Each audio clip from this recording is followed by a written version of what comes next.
السلام عليكم ورحمة الله وبركاته، مساكم الله بالخير جميعا. هذول اثنين عيال عم كانوا عايشين مع بعض ونازلين على ذاك الماء، وكل واحد منهم متزوج وعليه ولد. وكانوا العيال اثنين يلعبون مع بعض عيال. وكان العيال واحد منهم اسمه كليب والثاني اسمه سرحان، وكانوا دائما يتسابقون يتسادحون، يحطوا لهم نصع ويرمونه، وهذا ديدنهم. وفي يوم من الايام قال كليب الولد عمه سرحان، قال يا سرحان ما ودك تسادحني نروي العرب من منا اقوى؟ قال له سرحان اي والله ودي، ونشوف من الاقوى. تسادحوا الاثنين كليب وسرحان، وكان كليب قوي ويثق بقوته، وايضا سرحان كان قوي ويثق بقوته، لكن غلب كليب بالبصره وكان ابصر منه.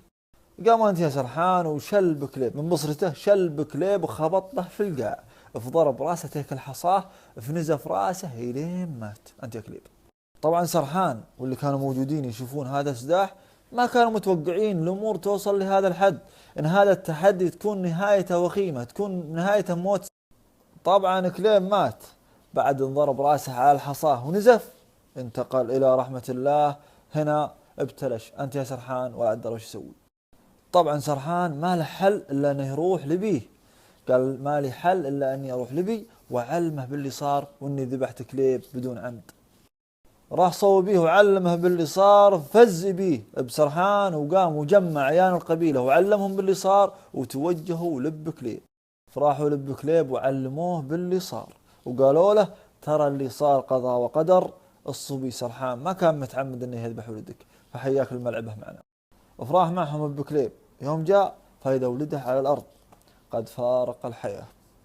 قاموا عليه الجماعة وخذوه وغسلوه وصلوا عليه ودفنوه. وبعد هذا راحوا صوب بكليب يعزونه وياخذون ما في خاطره، ويطلبون منه العفو والسماح عن ولد عمه سرحان، وانه اللي صار كان عن غير قصد، وانه قضاء وقدر. المهم بعد هذا كله قام انت يا اب كليب وقال اشهدوا اني عفيت عنه لوجه الله. فرجعت الحياة على ما كانت عليه، ولكن كان اب كليب يحاول يتجنب الاماكن اللي يشوف فيها سرحان، لانه مهما كان هذا قاتل ولده والشيطان حريص، بحاول يتجنب الاماكن. كان يحاول ما يمر الأماكن اللي فيها سرحان عشان ما يتذكر ولده. وكان عند أبو كليب مصيبة أخرى، من هي؟ أم كليب كانت في البيت وتزن على راسه، شلون تخلي ذابح ولدك؟ شلون تخليه حي وولدك مات؟ هذا ولدك الوحيد، لازم تاخذ ثار ولدك. وكان ابو كليب يتجاهل كلامها، لأنه مهما كان هذه امرأة، وامرأة موتورة مذبوح ولدها. المهم انها انجلت ايام القيض وجربت، فجاءوا الجماعة بيشدوه من مكانهم. طبعا أبو كليب راح على طول لأبو سرحان ينشده، قال له وين بتشد الزمان يا أبو سرحان؟ قال والله نيتي أشد شرق حدرة. فقال أبو سرحان ربك بتشد معنا إن شاء الله يا أبو كليب؟ قال له والله ما لي نية إني أشد معكم، إن شاء الله إني بشد علوة، بشد غرب إن شاء الله. قال جل الله يحفظك وياقاك.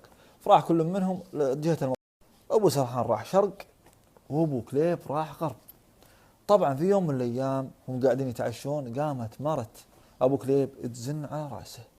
قامت ام كليب تقول لرجالها ابو كليب انت شلون تهنى بذا اللقمه اللي انت تاكل؟ شلون تهنى بها وذبح ولدك عاده حي ما ذبحته؟ انت ولدك كليب الوحيد مذبوح، واللي ذابحه عاده حي ما ختن ثاره، وانت قاعد لي تاكل. والله ما ادري شلون تهنى لك اللقمه، شلون تهنى لك اللقمه ولا ختن. قامت تزن على راسه، تزن على راسه الين زعل ابو كليب، ونوى ياخذ ثار ولده، نوى يذبح سرحان خلاص. فقال لمرته ام كليب اذا اصبحنا جهزي لي الزاد، وان شاء الله ان اخذ ثار ولدي واذبح سرحان. تجهز ابو كليب للسفر، وركب على ذلوله وتوكل على الله يدور على ديرة سرحان اللي ذبح ولده عشان يذبح.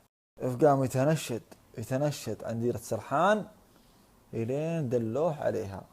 طبعا ابو كليب ما كان ناوي يذبح سرحان عيانا قدام الناس او يدرون ان اللي ذبحها ابو كليب، لا، كان يبغي يذبحها غدر، كان يبغي يذبحها في ليل ما له نجوم عشان ما حد يدري من اللي ذبح.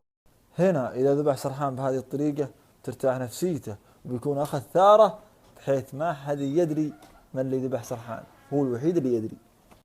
طبعا ابو كليب قرب من المكان اللي نازلين فيه سرحان وجماعته، وربط ذلوله بعيد وانتظر الين ينتصف الليل.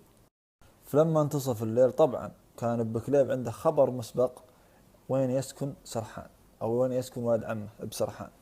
طبعا قبل لا يقرب طبعا قبل لا يقرب من الخيام العرب جاءتها كلاب العرب الله يعزكم، قامت تنابح عليه. طبعا كانت تنابح بعيدة من الحي، ما كان حد يسمعها، والعرب رقود، فكانت تنابح عليه، فخاف بكليب النمرة ينكشف وانهم يدرون انه جاي عشان يذبح سرحان او يسرق او شيء اخر، فخاف.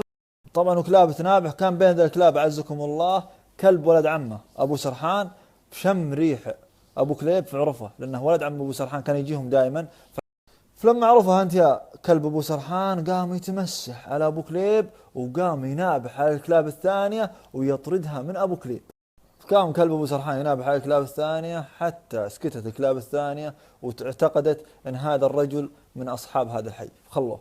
فقام انت يا كلب ابو سرحان، فلما انصرفت الكلاب كلها من ابو كليب، بقى كلب ابو سرحان قاعد يحرس ابو كليب. المهم قام انت يا كلب ابو سرحان يبرأ ابو كليب الين وصله بيت ابو سرحان. طبعا لما وصل ابو كليب الى بيت ابو سرحان عين سرحان راقد في بيت الشعر، طبعا هذه فرصته. فلما شاف سرحان راقد طلع جنبيته وقال في خاطره هذه فرصتي اذبح سرحان واخذ ثار ولدي. طبعا الجنبيه في يد ابو كليب ويمشي بزين حيث ما حد يسمعه. يوم قدح عند راس سرحان رفع الجنبيه يبغي يذبح سرحان، افطر عليه شيء، افطر عليه ذا الكلب اللي كان يحرسه. يوم جاء الكلب اللي وصله بيت ولد عمه عزكم الله، الكلب اللي منع منه كلاب العرب. فيوم قال في خاطره الحين ذا الكلب بغدي اوفى مني، وانا جاي ان غدر ولد عمي. الكلب غدا وفيا عند ولد عم صاحبه، وانا جاي ان غدر ولد عمي، غدا ذا الكلب اوفى واحسن مني ذا الحيوان، لكن والله ما يغدي احسن واوفى مني عند ولد عمي. فقام انت يا اب كليب ورد الجنبيه وانسده جنب سرحان. في يوم اصبحوا فقام بسرحان وشاف له رجال وشافها بسرحان منسدح جنب ولده سرحان، فراح صب المرأة قال جهزي لنا ريوق عندنا ضيف. المهم يوم جاه وقومه رقاد، فاذا ولد عمه بكليب. يوم عرف ولد عمه يوم رحبه وما رحبه والله اني صادق. يوم قال ولده سرحان قم قم قم قم اذبح الذبايح لعمك بكليب. قال يطلع لك كنت راجع والله لو انك داري انا جاي له ما تذبح لي. قال بسرحان الذبايح والله انت تذبح ولا بداري انا جاي له، قم قم يا سرحان اذبح الذبايح لعمك. فقال ابو كليب خلنا اعلمك انا جاي له كنت راجع. قال علمني. قال ابو كليب ضويت البارحه في الليل ابغى اذبح ولدك سرحان، ابغى اخذ ثار ولدي كليب حيث ما حد يدري وترتاح نفسي. قال بسرحان انك عفيت عنه. قال نعم، لكن صجتني وازعجتني ام كليب كل يوم تزن على راسي خذ ثار ولدك. لين سمعت شعور ذا المرة، واللي يسمع شعور النسوان ما يتوفق. فنويت اني اذبح سرحان وترتاح نفسيتي واخذ ثار ولدي. فجيت البارحه فعلم بسالفة الكلاب عزكم الله، وكلب ولد عمها بسرحان وشلون انبه ضميره تالي. فقال بسرحان يا رجال خيره زينك سواه ذا الشيء عشان ترتاح نفسيتك وينبه ضميرك. فقال بكليب لبسرحان انا من اول يمكن في خاطري شيء اني اخذ ثار ولدي، لكن عقب سالفة البارحة يشهد علي الله اني عفيت عن ولدك سرحان، وان ما عاد في خاطري على سرحان شيء وعفيت عنه لوجه الله. ثم الفعل الكلب كلبك البارحة شلون غدا اوفى مني وانا بغيت غدا. فقام انت يا بسرحان فرح وذبح الذبايح وشهد الجماعة كلهم على عفو ابو كليب الثاني عن ولده سرحان. طبعا عقب ما جلس عندهم ابو كليب فترة رجع على من؟ رجع على زوجته. طبعا زوجته كانت في انتظاره، كانت تنتظر خبر مقتل سرحان، تبغى تشفي غليلها. في يوم وصل فواجهتها المرأة ام كليب قالت بشر ها ربك ذبح عن سرحان وقتل ثار ولدك. قال ابو كليب ابشرش ذبحته وقتل ثار ولدي مرت منها دم. فقامت المرأة مستانسة بيض الله وجهك الحين برقد وانا مرتاحة. فقامت وزينت الغداء وتغدت مع رجالها. يوم قدهم على الغداء فقام انت يا وهم على الغداء قال ابو كليب لمرته على فكرة يا ام كليب تراني اكذب عليش ما ذبحت سرحان. فقالت له ليه افا ليه ما ذبحته؟ فقام ابو كليب وعلمها بسالفة الكلاب عزكم الله وكلب ولد عمه.